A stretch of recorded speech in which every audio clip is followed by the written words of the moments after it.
Hello and welcome to DallasCowboys.com one-on-one, sponsored by PopSocket. And boy, oh boy, do I have a special guest for you guys today. You know what? Frank Sinatra's I Did It My Way should start playing right now because this is the guy that did it his way. He's going to laugh, but he knows it's true. This guy worked his way up through the ranks, through broadcasting for the Mets, and being the CMN play-by-play of the Dallas Cowboys. And now you can catch him on Fox this Sunday for the call for the Atlanta Falcons versus the Dallas Cowboys with the great Daryl Moose Johnson and Pam Oliver.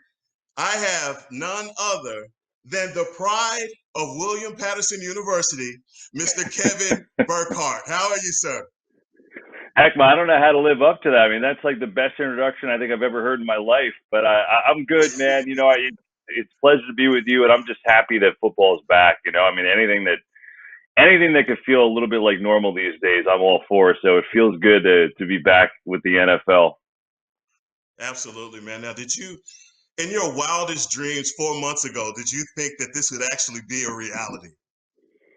You know, I was hoping it would. You know, I did, of course, like everybody, didn't know, right? But I was hoping it would, and obviously it's been a lot of work to get here, I think. But I think everyone's done a pretty fantastic job to get to this point. And look, just like we saw in Major League Baseball, you know, because with the NBA and hockey, their seasons were already at the point of playoffs or just about playoffs. You know, baseball and football had to start their seasons and start them at multiple locations. So I think they've had a harder task there, and I think they've both done a good job. I'm sure there's going to be some curveballs along the way, but hey, I'm just happy to be here. I'm excited. Absolutely. Now, being that you have called games in all 32 stadiums, what is the feeling of not having any fans in the stadium while you're calling a game? Well, Daryl, Pam, and I and our crew were in Washington last week, and you know, so I could tell you, driving into the stadium, you know, normally we drive in the morning, and there's, you know, as you know, the people tailgating at every hour, and it's packed. Driving in when it was completely a ghost town was just so weird last week. And then, you know, we go in and we had security escort us up to our booth, and that's really where we could go. We couldn't go anywhere else. We weren't allowed to go on the field, anything like that, just because of the COVID restrictions. But you know, once the game started, I really didn't bother me. You know, it didn't. It felt like football once the game started. I mean, look, though, a couple times you're expecting, like on big plays, you're waiting for the fans to go crazy, and obviously it's not there. But I thought once the game started, it just felt like a football game. It didn't really feel that crazy to me. Man, it is crazy. Just looking at it on television, they're pumping in crowd noise. I mean, it's got to be a very unique situation for someone like yourself that's used to that stadium drive-in and having those crazy fans there to now, nobody. It's just you and the referees, basically. So that's a very Yeah, unique I mean, challenge for, I'm sure, for everybody. now we get some fans this week in Dallas, which I'm looking forward to. You know, and I don't know the exact number, if it'll be somewhere around 20,000, you know, depending on exactly what the restrictions are. But, you know, I'm just looking forward to some fans. I think it'll be cool, and I think it'll, again, maybe it won't totally feel like a regular season game, maybe a little bit of a preseason game. But I think anything is a positive at this point. So, you know, I'm just looking at the game, heck, man. As long as the game's being played, I'm good, man. I'm with you. I feel you on that, man. Now, I got to ask you, now that the Cowboys have Mike McCarthy, a proven head coach who comes in with a winning pedigree, right? And everybody knows, you know, a Super Bowl win, Aaron Rodgers, all of those things. And now the expectations for Dallas Cowboy fans are absolutely through the roof. How do you think Coach McCarthy fares as the head man of the Dallas Cowboys? Well, I mean, he's obviously got quite a track record with what he did 13 years in Green Bay, and obviously had Super Bowl championship two under his belt. You know, we just got done talking to him today, and you know, I think the interesting thing for him, which I think it takes a lot of guts to admit, is coming in. He didn't just come in trying to change everything. You know, he told us there were a lot of things that he liked and a lot of good things here that he's to build on, rather than coming in, you know, like a wrecking ball and changing absolutely everything. So it's kind of like coming in and building his system on top of the things that were in place that were already good. Look, I think it was a good hire. I think Mike McCarthy is a heck of a coach. But the fascinating part of this to me is the Cowboys had a terrific offense last year. Now, I'm not saying there weren't games that they stumbled, because there were, but how can he add to that? How can he make them even better? And most importantly, how can he make them perform in the critical times? Because that's the one thing that they didn't do. Right. And this week, going up against an Atlanta offense, obviously, that put up a ton of yards last week. What do you believe the keys to victory are this week in this pivotal matchup and what we're calling a must-win week 2 matchup? Yeah, you never want to be 0-2, right? The percentages to make the playoffs go down so much when you're 0-2. I think it's going to be a fascinating test for the Dallas secondary, right? Especially Diggs, the rookie, to see how he hangs back there. This Falcons receiving core is no joke. I mean, Julio Jones is among the greatest of all time, let alone the greatest playing today. Ridley has been a touchdown machine since he came into the league. And Gage is kind of the new third guy for them. And, he's been building a young guy, finally got his chance, and 100-yard game last week. Their offense is explosive. There's no question about that. So, the bugaboo for the Falcons has been protecting Matt Ryan. When he has time, he is lethal. Last year, he was sacked, felt like a million times. I think the number was actually 48. It was way too much. Their line is a little bit healthier this year. I think it's going to be a little bit better. So can they protect Matt Ryan enough where they can attack that Dallas secondary? That, to me, is the matchup here this week. I think it's going to be fun. I truly expect a high-scoring game. I mean, I just think there's so much firepower in this game for both these teams. I've been wrong plenty of times before, believe me, but I kind of am expecting an old-fashioned shootout in this game. Now, our alpha dog is Ezekiel Elliott. And the last couple of years, I'm sure even Zeke would say it hadn't been some of his best years. Now, what started to happen is there's been a lot of rumblings of other guys in the NFL being rivals to Zeke. Now, in your estimation, and you being someone who has got an opportunity to see a lot of the teams in the NFL, do you see any up and coming NFL running backs that's breathing down Ezekiel Elliott's throat? Well, there are obviously guys in the league who are very, very good, but it's one of those things, right, Hekma? It's like we kind of are spoiled by his success. I mean, when you come into the league and you win the rushing title 2 of your first 3 years, and when for him a down year is 1,400 yards rushing for him. I mean, it's a little absurd, and it's only because we expect him to break out and rush for 25 yards a clip every time, and he didn't do that last year. He still had a great year, in my estimation. I think for me, for all the Dallas weapons that they have, and I know he is a threat out of the backfield, but a couple years ago he caught 77 balls. I think that's when he's at his best. He's just so hard to tackle. And I know the 3 wideouts that the Cowboys put out there, you can match those 3 against anybody in the league. But I just have to get Elliott the ball in space, whether that's throwing to him in the flat, whether it's lining him up in the slot. I would try to get him as many balls as possible. I like that number. I don't know that he's going to be able to catch 75 balls with the additional Lamb and the 3 wideouts that they have, but I just think touch it as many times as possible for him. And you can make arguments of guys that are just as good or guys that are certainly in that realm, whether it's Chubb on Cleveland or Henry in Tennessee or Saquon Barkley. But I mean, I just would have a hard time thinking there are guys better than Ezekiel Elliott, in my opinion. My man. And I didn't even have to ask you to be biased to the Cowboys. You answered it right. I'm just saying, I just want to give you credit for answering that the right way. Also, now, the elephant in the room is Dak Prescott. Everybody's talking about Dak and being franchised and the contract that's looming and all of that. Kevin, I got to ask, man, because last week, you got an opportunity to see Carson Wentz face a very stingy and tough Washington defense. And with all the other quarterbacks that we're considering to be the upper echelon quarterbacks of the league, comparably so for Dak and that top tier quarterback ranking, how do you see Dak Prescott in that group? Listen. I'm a huge Dak Prescott fan, and part of that because I think of what he is who he is as a man and as a leader, and as I think the perfect guy to be the quarterback of the Dallas Cowboys, in my opinion. But I think the other thing is when you look at Dak Prescott, it's always, what is he not? Dak doesn't do this or Dak doesn't do that when people around the country are criticizing him. I tend to think of what he does do. I mean, he has accomplished so much in a short period of time. If you're asking me, Hekma, exactly where he stands, look, I think in terms of the NFL, there are probably a couple guys that are just on another level, right? Without going through it, I mean, quick top of my head, obviously you think of Brady, Breeze. I put Rodgers up there. I'm obviously Mahomes. There's probably 4 or 5 guys you'd put like who are just at the cream of the crop, right?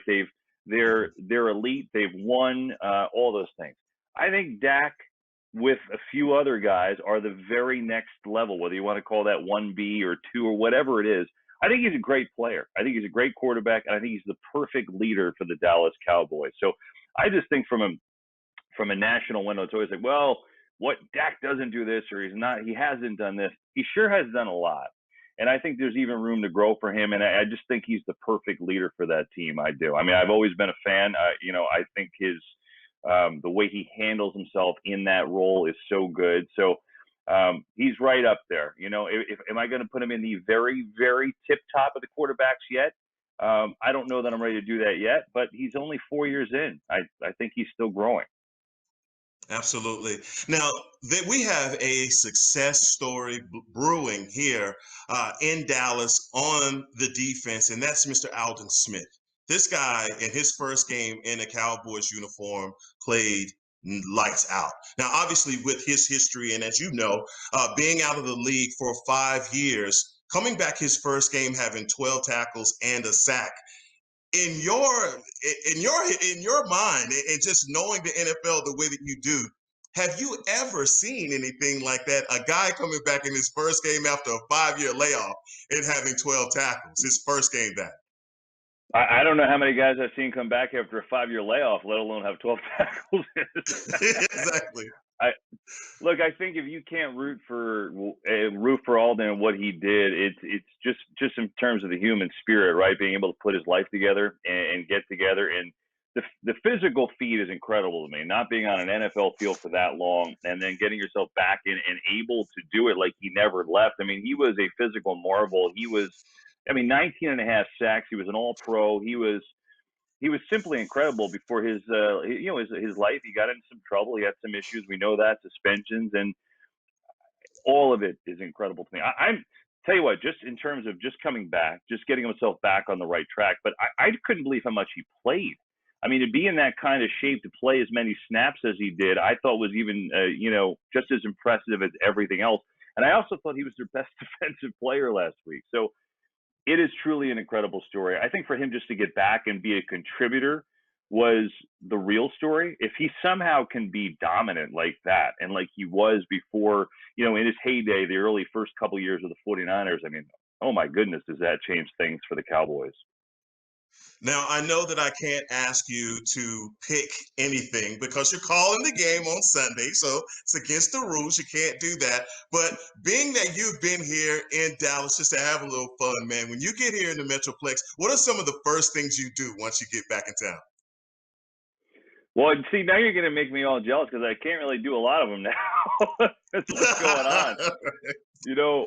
Listen, yeah, I mean, it's been Dallas. It's great spending time in Dallas and the whole Metroplex in general. I mean, I've been fortunate to call a lot of baseball games, a lot of football games there, and it's the hospitality and the people to me that make it that everyone comes. You kind of know you're in Dallas when just the way the people treat you when you're there, and certainly.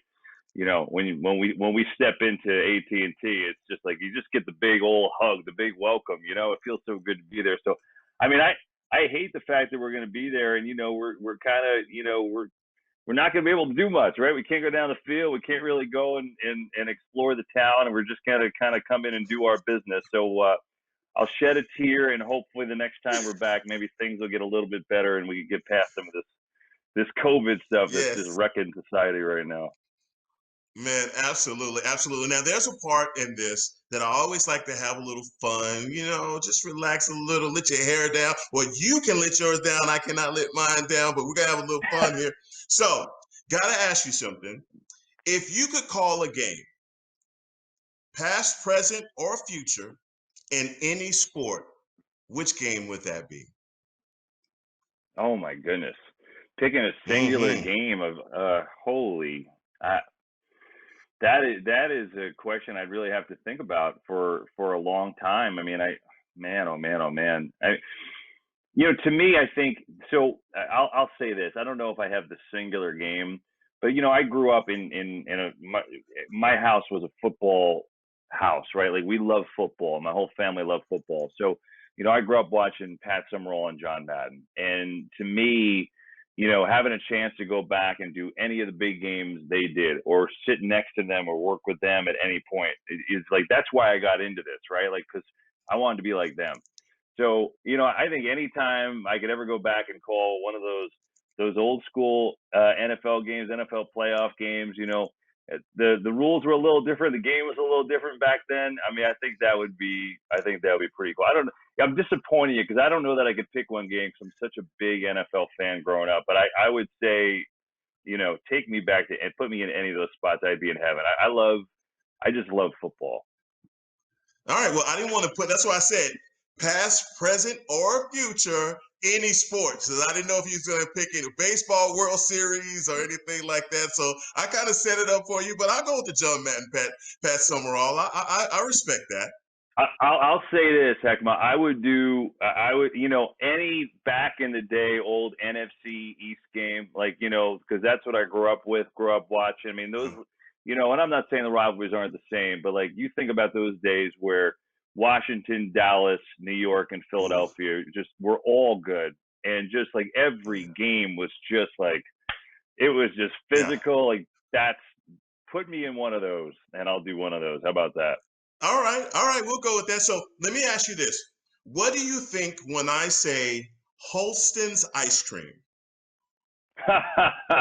Well, I think of a vanilla sundae because I went there as a kid. But most people, or maybe they don't know, that was where The Sopranos shot so many. Come on, it's Sopranos. I know you would know that.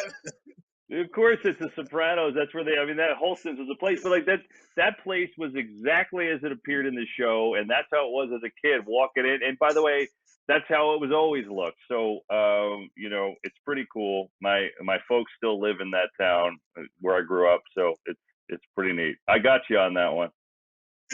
Yes, you did. Yes, you did. Awesome. Now, look, and please be biased to this question I'm about to ask you.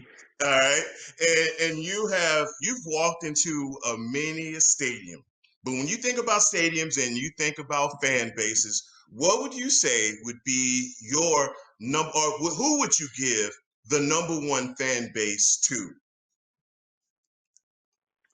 Now, let me ask you a question. You kind of put me on the spot with this answer here. I mean, I feel like I feel like the Cowboys fans are the answer. Good answer. I did it. Well, hey, look, I told you I grew up on the NFC. I told you I grew up in the NFC East, right? So like I love that so much. I mean, like it's just there's just something about it, man. I mean, that's not a hard thing for me to answer. I can't really pick one, but I that's what I grew up on. That's what I still love. I mean, there's obviously a lot of great fan bases now, and going around, you get to experience them. Seattle, Kansas City, Green Bay. I mean, there's a lot that I think that's what makes the NFL what it is, right? Because each place is a different vibe and a different feel. That's so much so the fiber of that team and that community. That's what I love. And that's what's so cool in my job, getting to travel to all these different places, that you get to feel that. Now, I called you the pride of William Patterson University, but Dickie V, I'm sure, would have something to say about that as well, right?